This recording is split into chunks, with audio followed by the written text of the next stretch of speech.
അങ്ങനെ അടുത്ത പ്രോസസ് എന്നാ ചക്ക അറിഞ്ഞുണ്ടായതല്ലേ. അപ്പോൾ ഇത്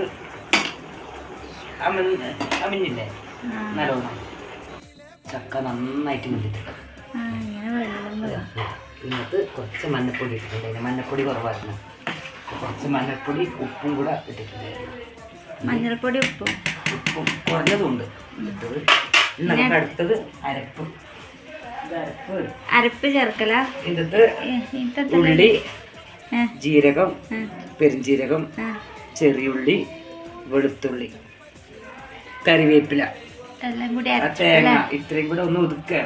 നല്ലോണം അരക്കൂല, ഒന്ന് ഒതുക്കുക. നമുക്ക് ചേർക്കുക. പച്ചമുളക് നല്ലോണം വേണം എരിവ്.